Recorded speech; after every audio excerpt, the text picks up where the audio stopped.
I didn't scream. I didn't argue. I just stood in the doorway, staring at my childhood room. My walls stripped bare, my bed already pushed against the corner, my cousin's maternity bag sitting on my desk like I had never existed there. And my mother, smiling, smug. "You're 22. Grow up. She needs the space more than you. Grow up." That was her verdict after 22 years of loyalty, sacrifice, and silence. I nodded. Quiet, calm, because in that moment something inside me snapped, not in rage, but in clarity.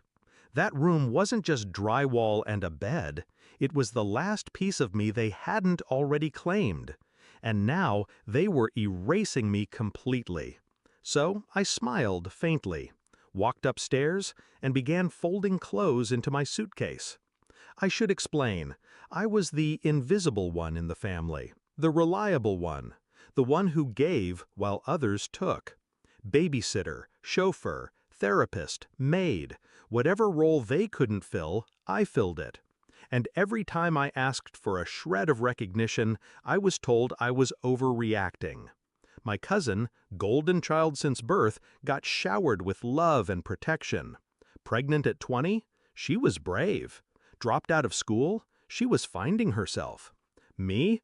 I had a degree, a job offer waiting, and a side business quietly growing online.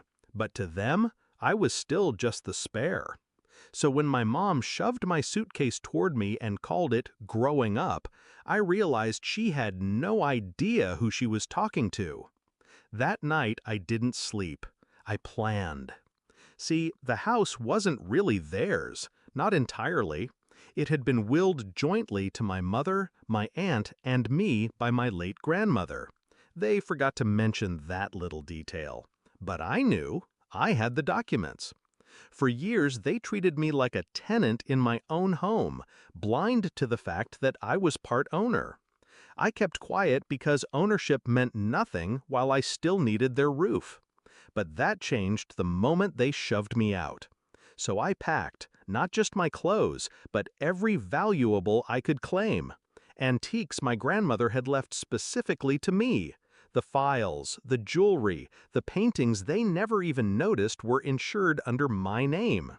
And then I signed the papers I'd been sitting on for months, listing my share of the house for sale, to someone who wouldn't tolerate family squatters. Morning came. They woke up to an empty house, my room bare, my closet hollow, my drawers vacant. On the kitchen table, a letter in my handwriting waited. It wasn't long. Just one page. "Since I'm apparently grown up now, I'm moving out. The house you live in isn't yours alone. Grandma left a third to me. You'll be hearing from my lawyer. Consider this my notice. I'm selling my share. Good luck explaining that to your new tenant. P.S. Every item with my name attached is gone. Don't bother looking. I already checked twice." The silence that followed was delicious. Voicemails piled up by noon. My mother's voice cracked with panic. My cousin crying in the background.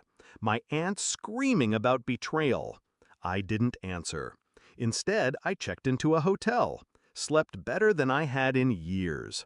Booked a flight the next day to Spain. A solo trip I had dreamed of but always postponed because family needed me.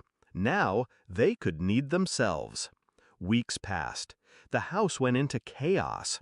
Realtors called. Inspections were scheduled.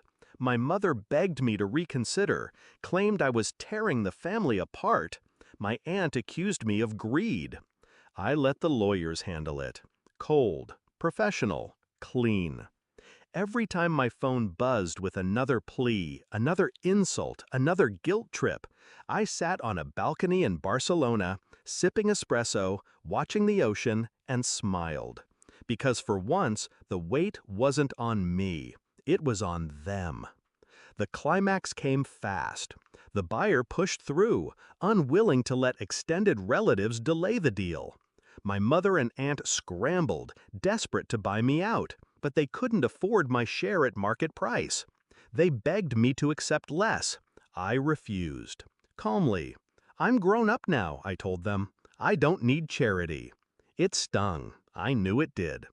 By the end of the month, they were forced to downsize, packing boxes, selling furniture, dragging my cousin's maternity bag into a smaller rental they hated. Me? I extended my trip. Madrid, Valencia, Seville. Every city tasted like justice. And when I finally returned, months later, I didn't go home. I went to my new apartment, bought outright with my share. Minimalist, clean, mine. The letter they left me the day I moved out still sits folded in my drawer. The one that said I was selfish, immature, ungrateful. Sometimes I read it just to laugh. Because they were right about one thing, I did grow up. I just grew up into someone they could never control again. Final thought?